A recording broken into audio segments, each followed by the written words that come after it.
Welcome to this week's Treasury Career Corner podcast, where I interview Treasury professionals about their Treasury careers. Each and every week, I talk to them about how they've built their careers, where they are now, where they see both themselves and the Treasury profession going to next. Let's get on with the show.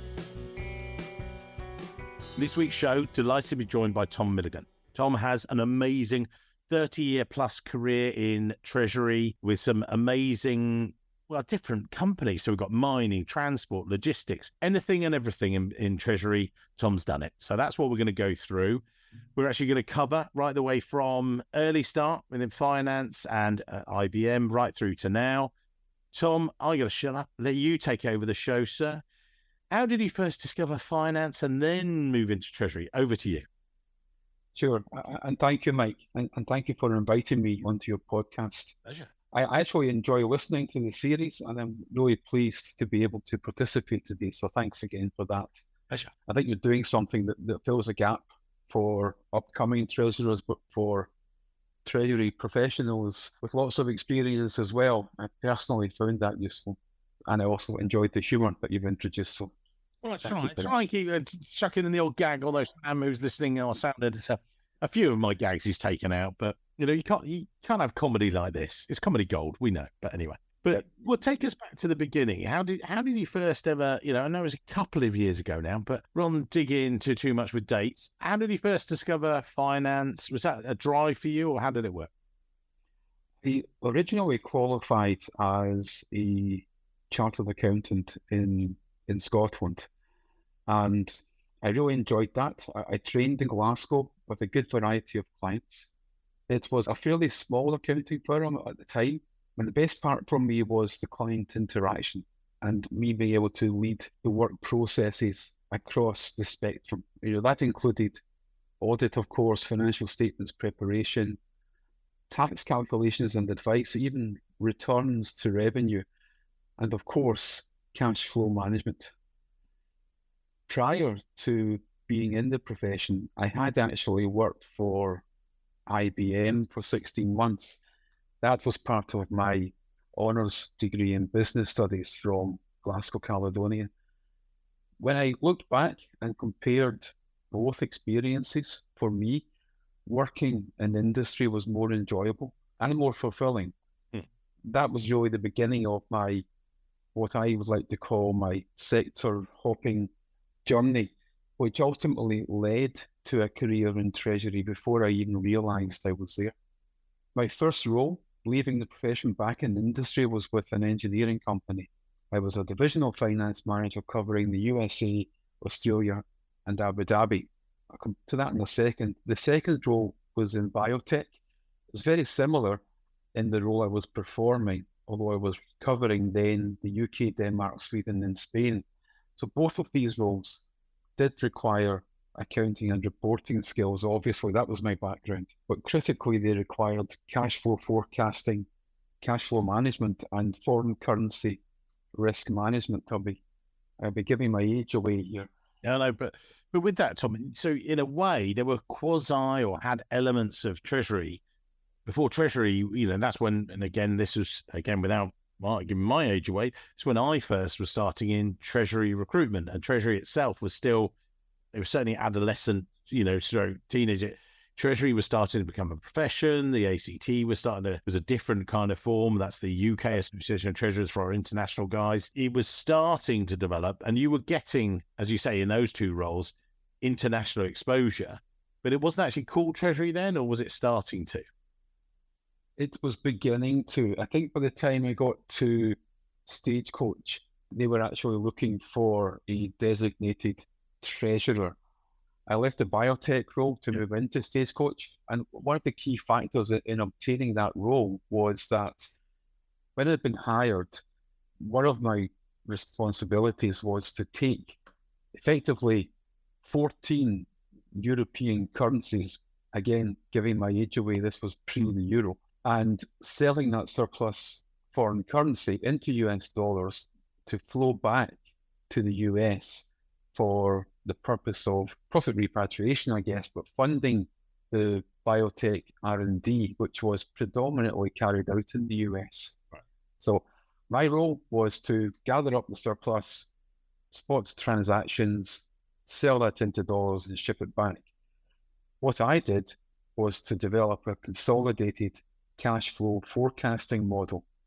And then I arranged hedging lines with close banking counterparties to sell that surplus currency forecast forward.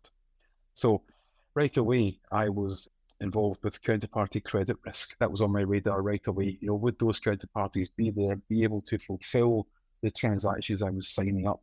So lo and behold, my treasury career had begun not by design, but by necessity. So it wasn't called treasury, as you say, Mike. It was, though, managing cash efficiently and with trying to create a greater predictability in the outcome of those transactions. I was going to say, when you were starting in that, you were, I sometimes talk to treasurers now, and they're sort of, I remember one of the guys a few years ago, he used our podcast and was listening to about 5 or 6 of them where people had that checklist of treasury. Now, going back through, you walk in, it's a startup treasury, you're our first treasury manager, but now they can go on the internet, they can get these checklists and look at cash management, look at risk, look at this, and or also get professional qualifications, whether that's in the UK, the US, across Europe, there are a wide range of them. You were going into it without that framework, without the strategy. Was it then you were just relying on your accounting, finance sort of background to go, right, where's the cash and everything else? Or how did it work for you? I think I was recognizing the need, trying to perform the role to the best of my abilities and obtain the best outcome. And I was recognizing the really very critical need to involve other areas in an organization, to be working with procurement, production, sales and marketing, etc., to better comprehend the cash flow requirements. It was only once I reached Stagecoach and the role was stepping up back to some extent from finance and from reporting and concentrating solely on treasury, identifying treasury risks, developing treasury strategies, and on the back of those 2 actions, developing procedures to implement those strategies. Now, I didn't wake up one day with that ability. Some of it was learned. Well, there wasn't a magic wand, and that was it. You were dancing treasurer. Yeah, if only there was. I did, in the early days with Stagecoach, sit some of the ACT, AMCT exams. I sat those. That's a qualification I gained. And that was useful in helping to understand the building blocks, the blueprint, if you like, on a treasury policy. So having a supportive CFO who was understanding that, it was great fun and a great challenge to come into Stagecoach and be asked to develop a treasury policy. But you really needed those 2 twin-pronged approach, I guess. One is understanding the business fully, within that explaining to the business what treasury can add. And then the other side of that is developing treasury skills, treasury education to be able to address those needs. Can you just outline again? I know Stagecoach, we've known it for many years, bus and rail and everything else. What were the dynamics? Who were Stagecoach? And then we're going to step on to John Menzies. But can you explain, because you've got these diverse different industries? Stagecoach was just a tremendous experience. I had 6 years there when I joined a FTSE 100 company, a very dynamic CFO and CEO with Brian Suter, and CFO at the time was Keith Cochrane, replaced ultimately by Martin Griffiths, actually, in my time. They were performing state-of-the-art transactions. We were issuing bonds which were essentially securitized and backed by HM government guarantees connected to the Porterbrook Train leasing company revenue stream. I was issuing fixed rate bonds and swapping that into floating rates, issuing in different currencies, swapping that back into our functional currency. It was really looking at it from 2 perspectives. One was, what does let's take the ACT blueprint approach suggest? And then on the ground, what is it that the different operations believe would be adding value and protecting the investor position as well. So I was learning, the board was learning. It was at a time when the company was growing at such a rapid pace. To put it into context, this was mid to late 1990s, and we actually issued a $2.25 billion 32 bank syndicated facility. I hadn't managed anything like that before. I'd been involved in some amount of company funding, corporate funding, but nothing of that level. And then all of a sudden we had the credit ratings agencies requirements, the stock exchange reporting requirements, and from there issuing dollar bonds, euro bonds, scrip issues on the equity to pay down that syndicated facility. So really, one of my most important tasks was to keep a pace with the company development and keep the treasury I was developing with the treasury policies best able to support the company at that time. And so you were, so that was, as we say, top 100 company in the UK, the bus and rail financing, and then you made a move. Talk us through that next move to retail and high street. So again, interesting. John Menzies was massively different as a corporate structure from Stagecoach. However, the role itself was quite similar. The problem I had with Stagecoach was I had taken it as far as my role, as far as it could possibly go.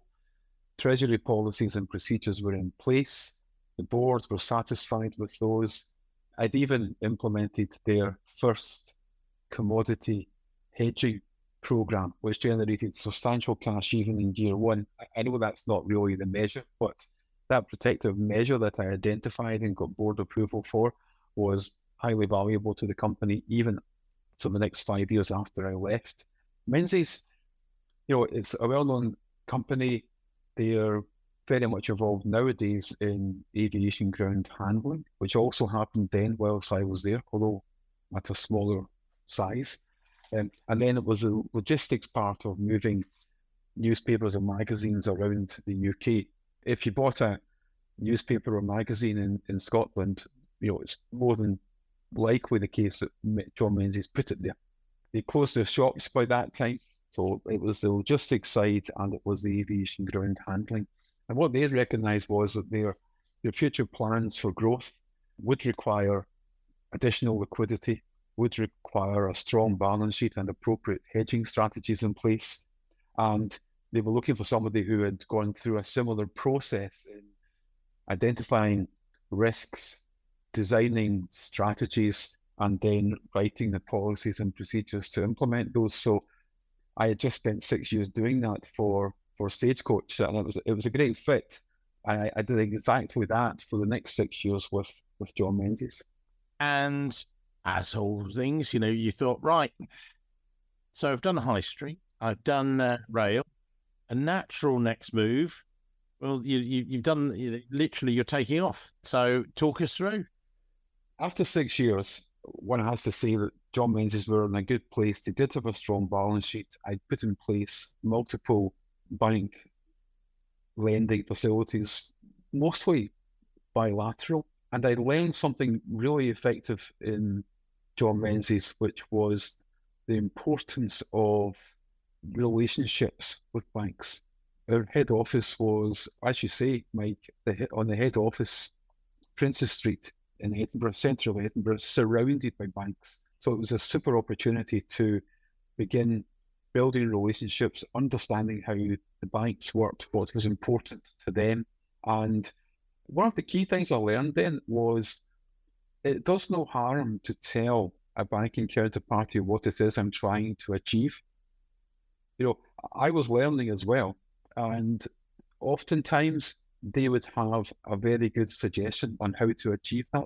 Not always, because I knew the business better, but they knew the product better and the banking sector better, and they were able to, we worked well together, I guess. But it was done. By the time I left, there was nothing else to accomplish, and I was looking for growth, and to broaden my abilities, my field, if you like, beyond just treasury, beyond, I'd already gone beyond finance. And my first role in aviation, I spent 12 years in aviation. My first role was with BMI. I was very fortunate to achieve that role. One of the aspects of the job was that I was personally responsible for their aircraft maintenance team, which I'm sure you'll agree is highly linked to lots of treasury things. So that was difficult. That was a steeper learning curve than I had imagined.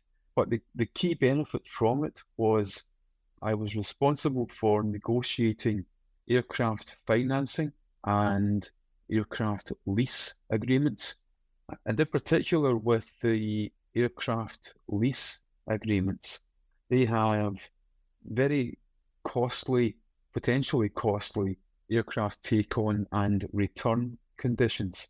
Just one number to put it into perspective, an aircraft engine can have, if it's used up all of its flying time, so that's referred to as 0 hours.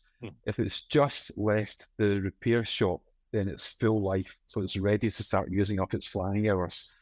To take an aircraft engine from 0 hours to full life, that could cost around $15 million for a maintenance event. And I was trying to understand that technical aspect of the lease agreements. Now, the commercial aspects were fine, but as far as the detail engineering aspects were concerned, I needed to learn and work with my team who were doing that on a day-to-day perspective. So that was really, really exciting. I guess you might say this is unfortunate or fortunate, depending on one's perspective, but that was 2008. That's when I joined aviation. And someone once told me the best way to walk away from aviation with $1 million is to invest $11 million at the beginning. It was a difficult time. There were commodity hedge portfolios in place. There was a large FX hedging book. Cash management was critical to get that right for a company that was burning through a lot of cash, operating in parts of the globe which they just couldn't fly anymore. It was at the same time as I forget the volcano's name, erupted. So there were also, and aircraft were actually grounded. So there were all sorts of reasons why I suddenly found myself also micro-managing the accounts payable payment runs, because I needed to ensure that we had appropriate liquidity, this week, next month, etc. I had a really good team. There was one person in particular there. We actually designed a whole new cash flow forecasting model to incorporate such things as when you or I, listening, buys an airline ticket, you can generally buy those up to 12 months ahead. So we were forecasting cash flow up to 12 months ahead and trying to understand from history and from our marketing team when we could anticipate that the cash would come in for the revenue for the flight, which had been forecast in the latest budget. So we developed something quite technical, which seemed to work accurately enough to give us the ability to approve payment runs for accounts payable, to be paying pre-delivery payments for aircraft, etc. It was great fun, but quite a stressful time as well, I guess. And then if that wasn't stressful enough, you thought, a bit more aviation, please. A wider role, bigger role. What came next? It's always been, for me, growth. Where can I grow next? If I can't grow in treasury or in financing, which I will always try and do, is there somewhere else? And Aer Lingus, based in Dublin, came up with this role, which was actually managing insurance and tax and treasury also. Now, I would say, I do say this, I've enjoyed all of my roles to date and the variety of sectors that you mentioned, but I always say my 6 years at Aer Lingus in Dublin were the most enjoyable and fulfilling. Ireland, as you know, has two very successful airlines. It also has the world's largest aircraft leasing sector. It was just a great place to be. I loved my roles there. To put aircraft leasing into perspective, which I've done quite a bit of now, taking you right back here. So 1975, Guinness Pete Aviation Aircraft Leasing was formed by a gentleman called Tony Ryan of Ryanair fame, one of the first aircraft leasing companies. And it grew tremendously well to a point where it was then spawning out professionals, some of whom are still working in that field today. Now, here's some more numbers. Try not to give too many numbers. So as of today, there's approximately 27,000 commercial aircraft flying in the sky. Just under 50% of those aircraft are actually leased. And 40% of that 50% are leased out of Ireland. That's how important that business sector is. We're talking, I don't know, leased aircraft flying today, market value probably well over $300 billion US. Now, there's multiple lessors working in Ireland today, but what that's resulted in, for me in my role as treasurer for Aer Lingus, I had a business infrastructure with a historical expertise second to none. There were tax professionals, aircraft experts, and the country has a justifiable pride in its aviation sector. And it does support it with tax advantages as well, I guess, but that's all fine. So I was hired for the role, an excellent CFO. He had a tremendous reputation. He inspired people to reach beyond their comfort zone, and that's something I've always wanted to have in my treasury career. So that was great for me, and I was continuing to try to connect with all parts of business. Some context in that would be it manifested itself when I was part of a small team of two, charged to create from scratch an aircraft leasing company. So that involved all of my skills: finance, treasury, tax, operational learnings that I'd made over time. And we went out. We first of all, of course, we obtained board approval for our plans. We arranged aircraft purchase and delivery, aircraft financing. That aircraft financing did and usually would have security over the aircraft and the lease rentals. And then we leased those aircraft. We leased them out. And then the final part, which I had some experience of then, was managing the aircraft maintenance events, trying not to lose the company's shirt from costly events that needed to be funded appropriately. That was the big reason for going, and it worked out very well that I did grow my knowledge base and my skill base beyond treasury, which allowed me to better perform my treasury role. I've seen this with a few other treasurers, but certainly when you get to that level of expertise, that you're adding value because of I call it, I've called it sometimes Treasury Plus. So you do, you get to your role as treasurer, and then it's Treasury Plus. You've got these skills plus this, and you've got these understanding. And it becomes less of an inward role, which I think treasury, by its very nature, again, turn of the century, you and I, was sometimes a bit more inward. Then it becomes much more outward, and the linkages across the company. Now, certainly with you then stepped it up another gear. You'd had a team at Aer Lingus. You made an international move, but again, it was a sort of a step up in terms of definitely Treasury plus. Can you talk us through that? I've always taken the approach to perform treasury better. I have to understand the operations better.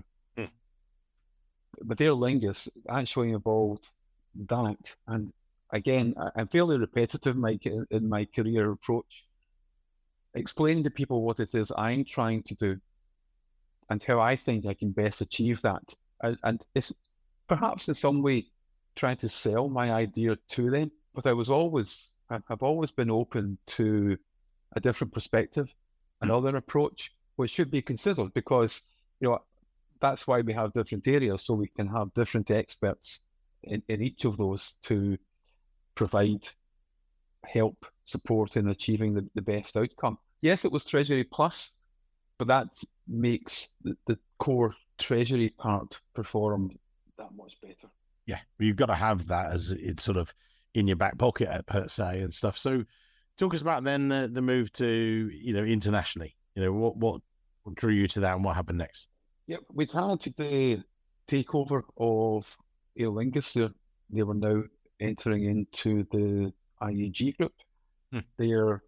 Everything was in place, and to add some perspective, both BMI and Aer Lingus flew at that time 65 aircraft. Qatar Airways made the approach, and they were flying 250 aircraft with the respective financing needs and balance sheet control requirements. And then they were adding on to that, here we go again, Mike, an additional growth opportunity to manage their fuel procurement program. Now, at that time, they were spending just over $5 billion on fuel per annum, and I was responsible for managing that, and a team of 50. Just relax, put your feet up. It's great fun. I never knew how interesting the annual RFP for fuel procurement could be. It's a challenge. There's value to be lost or won there. Again, they're a really good team. It's a really well-run company, and it was a good learning curve for me. And that was my largest team with 50 people in overall. Improving my my management skills, my networking within Qatar Airways locally. Also, meeting with the Ministry of Finance. I actually had the good fortune to join the aviation body Treasury Committee as well, which was great fun. IATA, sorry, couldn't remember the acronym in there. The IATA Treasury Committee, and then interacting with other treasurers from other airlines, who, lo and behold, are experiencing very similar issues to what I was experiencing, and within the realms of allowability, sharing our solutions and trying to get best practice spread throughout the industry. That was great fun. And you did that, and what was it like? I talked before about Treasury could take you around the world. You'd made the moves from the UK, then you'd headed out to Ireland, and then this was a move to Qatar. What was it like for you embodying that Treasury? Because I know that you loved it as well, didn't you? Yeah, we had a great time. It's very different. I found working in Treasury in the UK was quite different from working in Treasury in Ireland, was quite different from working in Treasury in the Middle East. So one has to take time and understand local cultures and be polite towards that and work within whichever boundaries are being set. Ways of raising finance in the Middle East can be quite different from raising finance in the UK or the US, and that's fine. It's no better or worse. It's just different. I'd highly recommend to anyone, if they have the opportunity, Treasury is a very transportable skill. If people are prepared to grow their knowledge base, be open to understanding different industries, then they should definitely take that and take it to travel with as well. And then you returned to the UK. Talk us through the next move. So 3.5 years with Qatar Airways, the peak of COVID, family reasons, it just wasn't tenable to stay away so far any longer. So I resigned there and returned. I was again fortunate. I joined First Quantum Minerals, the sixth largest copper mining company on the planet. Some smaller mines, which they're running down, but three main mines, two in Zambia and one in Panama. The youngest is Panama, and that cost somewhere between $6 billion and $7 billion US. It took several years to complete and has been running fully since September 2019, I think it is. There was a COVID interruption, but other than that, it's one of the best run, if not the best run, copper mines on the planet. So what did I know about copper mining or any kind of mining before joining First Quantum? Yeah, that's correct. Your assumption is quite correct. Nothing. I'm never slow to admit that. When I joined aviation, after 1 week with BMI, I went on a week-long aviation finance course. When I joined First Quantum, I went and took an online mining course, which I passed well, and then started speaking with people. Everything we need as treasurers is out there. It's just taking the time to work out how best to achieve it. Some of that, taking an online mining course, you have to put in the hours yourself. It's hard, it's cold, it's dark, it needs to be done. The other part of that is getting out, and visiting the mine sites. I've been very fortunate to be in Panama multiple times, Zambia multiple times, touring the mines, talking to people locally, trying to understand better their processes, where their hotspots are, always with a mind to how can I make this run better? What could we be doing here? Do we need to change the banking service provider? Do we need to manage this liquidity more strictly? Or what cash requirement is around the corner that I can be planning for, my team can be planning for, to enable this mine to run to its best without any interruptions? And then, looking to the future and, some of the things that are coming along in the way of Treasury, if you like, and we were just talking before the show that there's the UK conference. I'm heading off to Chicago for Windy City. We'll see each other at various conferences. What are the things you're keeping an eye on? You're looking over your shoulder. You're not nervous. You're a treasurer. You're a very, very experienced treasurer. But the things that you're thinking about in Treasury terms or world terms, sometimes it's about staffing, sometimes it's about cyber, sometimes it's about any multitude of things. What are the things that are on your mind, if you like? We're not at the end of the show, but not far off. But, what are the things you're thinking? I guess there's a couple for me. Yes, I come on to ESG in a moment, but before then, the last few years, I believe, have seen a shift in treasurers and CFOs' concern on where liquidity comfort is coming from. In the past, we could rely on cash in the bank, of course, so long as you're ensuring appropriateness of the counterparty credit risk, and things like a revolving credit facility. Now, I think if you were to look across all industry sectors and ask what did they do when COVID hit hard in 2019, if they had an RCF, they probably drew that RCF down fully and put the money in the bank. Better to have it to hand, But is that exchanging one concern for another? The concern of would the RCF funds be available for, or would they be prepared to be made available for? Is that cash going to be secure with the counterparties it's been placed with? So I think there's a definite shift there in how corporates will be providing their liquidity over the coming years. I'm not saying I have the answer to it. I just think, depending on the circumstance, there might be a different approach taken. I also, with First Quantum, I keep using the word, Treasury can be a great career, and it has been and is being for me. In my 3 years with First Quantum, we had 2 years of consecutive credit ratings upgrades. I managed to successfully work with the team there to issue a $1.5 billion fixed rate bond. I also arranged a $2.9 billion 15-bank syndicated loan facility, plus some other loan financings. Looking on that, I think it's just being ready and being open for new experiences. That just because it was different doesn't mean that I couldn't go in and be successful. I was fortunate to get to quite a few fixed income investor conferences for First Quantum representing the company. Even in March this year, I attended an equity conference with our CEO and the IR team representing the company there. And this is a good segue, I guess, into ESG.